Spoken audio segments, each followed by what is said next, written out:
বালাকোটের শিমুলিয়া মাদ্রাসার পাশ থেকে উদ্ধার হওয়া ন্যানো গাড়ি ঘিরে নতুন রহস্য। পুলিশ সূত্রে খবর, ওই গাড়িটিতে যে নম্বর প্লেটটি ব্যবহার করা হয়েছে সেটি একটি বাইকের নম্বর। 2006 সালের 27শে জানুয়ারি ন্যানো গাড়িটির রেজিস্ট্রেশন হয়। রেজিস্ট্রির সময় গাড়ির মালিক ছিলেন মুর্শিদাবাদের সুতির বাসিন্দা বদিবুল আলী। 2012 সালে গাড়িটির মালিক হন বেলডাঙ্গার কবিরুল ইসলাম। গোয়েন্দা সূত্রে খবর, এই গাড়িতে করেই মাদ্রাসায় আসত রাজিয়া আমিনা সহ একাধিক মহিলা। তরুণীরা প্রশিক্ষণ নিয়ে এই গাড়িতে করেই ফিরে যেত। দুর্বল হলেও এখনো ফুঁসছে সমুদ্র। প্রবল ঘূর্ণিঝড়ের প্রভাবে লন্ডভন্ড ওড়িশা ও অন্ধ্র উপকূল। মৎস্যজীবীদের সমুদ্রে যাওয়ায় নিষেধাজ্ঞা। মৎস্য বন্দরে ব্যাপক ক্ষয়ক্ষতি। ঝড়ের তাণ্ডবে কার্যত ধ্বংসস্তূপের চেহারা নিয়েছে বিশাখাপত্তনম মৎস্য বন্দর। হুদহুদের ধ্বংসলীলার প্রভাব পড়েছে এই রাজ্যের মাছ বাজারে। হন্যে হয়ে ঘুরলেও বাজারে মিলছে না সামুদ্রিক মাছ। কোনো মাছ থাকলেও তা বিকোচ্ছে রীতিমতো আকাশ ছোঁয়া দামে। সমস্যায় ক্রেতারা। মাছ ব্যবসায়ীরা বলছেন, হুদহুদি গোটা পরিস্থিতির জন্য দায়ী। কারণ বিপর্যয়ের জেরে অন্ধ্র ও ওড়িশা উপকূল থেকে মাছ আমদানি বন্ধ।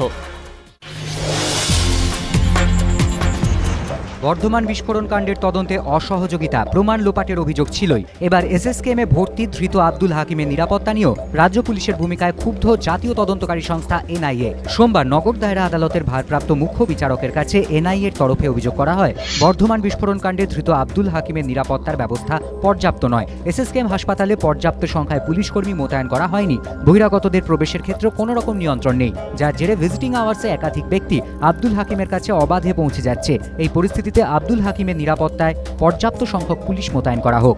এনআইএর এই আবেদন মঞ্জুর করে আদালত নির্দেশ দিয়েছে এসএসকেএম হাসপাতালের সুপার, তদন্তকারী অফিসার এবং সংশ্লিষ্ট থানা ধৃত আব্দুল হাকিমের নিরাপত্তার জন্য প্রয়োজনীয় পদক্ষেপ নিক এবং হাসপাতালে পর্যাপ্ত সংখ্যক পুলিশ মোতায়েন করা হোক। জেন ওয়াইয়ের কাছে তিনি হার্ট থ্রব। 7 সমুদ্রের ওপার থেকে তার ব্যান্ড ওয়ান ডিরেকশনের সুরে মাতোয়ারা ভারতেরও নতুন প্রজন্ম। তার নাম জ্যান মালিক। তিনি এবার গান গাইবেন বলিউডের জন্য। তবে কোন ছবি বা কোন পরিচালকের জন্য তিনি গান গাইবেন সে বিষয়ে এখনও মুখ খোলেননি জ্যান।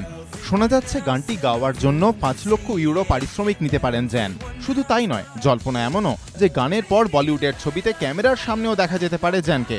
জল্পনা উস্কে প্রযোজক অশ্বিন ভার্দে জানিয়েছেন, জ্যান নতুন প্রজন্মের কাছে অত্যন্ত প্রিয় এবং তিনি প্রতিভাশালীও। জ্যানের বলিউডে সঠিক সূচনা হওয়ার প্রয়োজন। এর আগে ভারতবর্ষে কনসার্ট করেছে ওয়ান ডিরেকশন। এবার জ্যানকে বলিউডে দেখার অপেক্ষায় তার ভক্তরা।